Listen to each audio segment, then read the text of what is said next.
Même des fois 2 heures. C'est parti! Il était 7h30 ce matin, point Tata'a à Punaouia, quand les 16 pirogues du top 20 ont pris le départ. Les meilleurs clubs de Polynésie étaient alignés, mais l'équipage Shelva faisait office de favori après sa victoire la semaine dernière dans la Va'a News, la première course du calendrier. Shell, Tupuai et l'EPT, le trio s'imposait à Moorea au terme de la première manche. Tupuai, arrivé deuxième, affûtait ses armes pour la manche retour. Cette équipe des Team Tupuai. Dès le départ, je me suis dit, c'est dur. J'ai parlé avec les copains, comme quoi on va tracer tout seul notre cap. On va pas s'occuper des autres, on va pas suivre les autres. On fait confiance à notre cap jusqu'à l'arrivée. Et on est entré à la passe deuxième. Yeah. Ça nous a choqué, ça a payé le cap qu'on a pris aujourd'hui. Le deuxième départ vient d'être lancé. 15 minutes de pause, le temps de changer d'équipage, c'est reparti pour la manche retour de Moorea à Tahiti. L'équipage OPT reprend très vite sa place dans le trio de tête. Dans une houle de travers et agitée, Shell affirme une fois encore sa position de leader. Une suprématie évidente pour les centaines de spectateurs qui s'étaient déplacés en baie de Tata'a.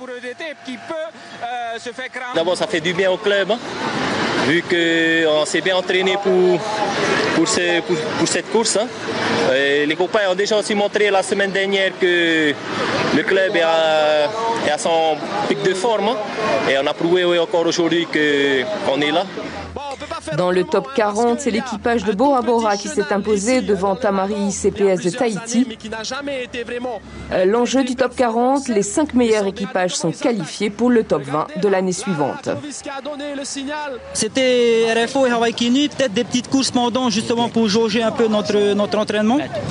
Et je sais pas, là on va en discuter tout à l'heure avec le staff et tous les boys, quoi. Chez les femmes, une nouveauté cette année, le changement d'équipier en course.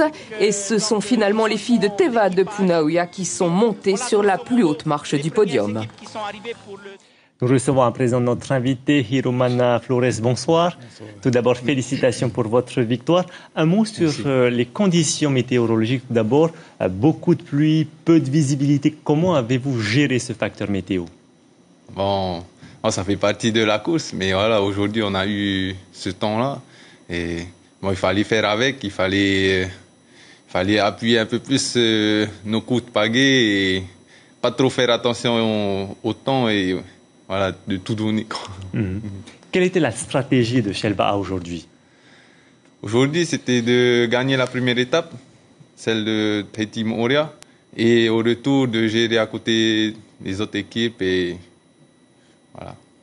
Vous êtes monté sur la pirogue sur le retour, c'est-à-dire la deuxième étape. À ce moment de la course, c'était gagné d'avance dans vos têtes, dans vos esprits? Non, personnellement, non, c'était pas gagné, rien n'était joué encore. Mais voilà, on est bien sorti au départ. Ensuite, on a essayé de gérer à côté de DT et OPT. Et quand on a vu qu'on était assez à l'aise, du coup, on a profité des moins petites vaguelettes. Et voilà, après, on a pu bien surfer jusqu'à la passe de Tapuna et dans le lagon, on a pu gérer jusqu'à l'arrivée. Quel équipage est-ce que vous redoutiez le plus aujourd'hui? Aujourd'hui, bon, on respecte toutes les équipes. Hein. On redoutait personne, en fait. On était prêts physiquement, mentalement et la cohésion était là aussi aujourd'hui. Justement, on a entendu votre capitaine parler de cette victoire comme quelque chose qui fait du bien à l'équipe. Ça veut dire que vous avez retrouvé cette cohésion, cette homogénéité qui vous faisait défaut par le passé? Voilà, c'était la cohésion, la confiance. Hein. On a repris confiance et voilà, c'est tout ce qui fait que la bonne cohésion est là et on retrouve automatiquement là une bonne confiance. Au sein de tout le groupe. D'ailleurs, il y a même l'équipe B qui a terminé deuxième aujourd'hui.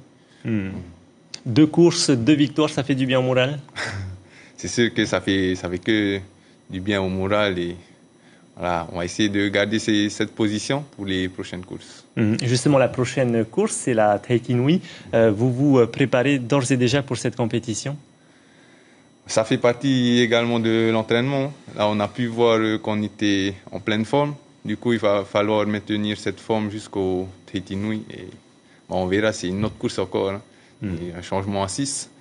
Et voilà, c'est une autre course. une course sur 3 étapes. Nous a rejoint également sur ce plateau Wilson Godfrey, qui est notre consultant. Bonsoir Wilson. Bonsoir. Alors, que faut-il retenir de cette 27e édition de Polynésie Première Va'a? Déjà que le mauvais temps n'a pas gâché la course. Là, cette 27e édition, tant que le niveau sportif était là. Et elle a donné un autre charme, on va dire, à cette course de la Polynésie Première. Le deuxième point, c'est que Shell a confirmé une victoire à l'aller, une victoire au retour, mais surtout un classement général premier, deuxième, qui sont prêts en ce début de saison. Le troisième point qu'on pourrait dire, c'est que les équipes comme EDT, comme OPT, avaient mis en place des stratégies à changement de 4 ou 6 bonhommes sur chaque étape. Mais malheureusement, sur le cap, le courant a été très fort aujourd'hui, ce qui a perturbé un peu cette stratégie. On l'a vu à l'entrée de la passe de Veyari, où pratiquement à 1 km de l'entrée de la passe de Veyari, les 4 équipes OPT, Shell, EDT et voilà, les 4 et Padeline étaient pratiquement au même niveau. Mais à l'entrée de la passe, on a vu Shell arriver et surgir de nulle part cette équipe de Tupuai, outsider comme l'équipe de Padeline, qui arrive en deuxième position, suivi de Shell. Et ça a été le même cas au retour, où Shell a pris un cap, toujours à l'extérieur pour éviter le courant de face, alors que EDT était en plein dedans. Padeline a suivi Shell et Padeline termine deuxième juste derrière Shell. Justement, les équipages des îles, ce sont les révélations de cette année? Tout à fait. On voit qu'au niveau de ces équipages des îles, surtout dans le top 40, on voit 3 équipages. Port Hoimamu qui gagne avec 1 seconde d'avance sur le Tamari CPS. Ensuite, on a l'équipage de Alifahe de Tupuai, des rameurs, dont 3 vétérans et des rameurs des Australes. Et ensuite, on a l'équipe de Arutua, de Manhi, de Manhiva, qui prend un petit peu, qui fait honneur au Tuamdu dans cette édition. Et qui, on l'espère, va un petit peu aller sur le chemin de Tepetia. Que faut-il retenir dans les autres catégories, Wilson? L'innovation qui a été faite pour cette course des femmes à changement a permis déjà de passer à 6 équipages. L'a permis aussi aux vétérans de ces cantons qui ont pris un peu de l'âge, mais qui sont toujours mordus par la pirogue, de faire l'effort d'aller, de participer, mais surtout une bonne préparation pour nos rameurs, pour le championnat du monde qui arrive là au mois de juin. Un dernier mot sur les jeunes? Là, je pense que là, on entendait Mawat Maiti, qui a été pendant les 5 dernières années le référent au niveau des jeunes. Cette année, c'est bien l'équipage de EDT qui reprend le flambeau, suivi de l'équipage de Team OPT, qui a été repris par le petit frère de Philippe Bernardino, qui revient en avant-poste. Wilson Godfrey, Hiromana Flores, merci à vous deux d'être venus sur ce plateau. Merci.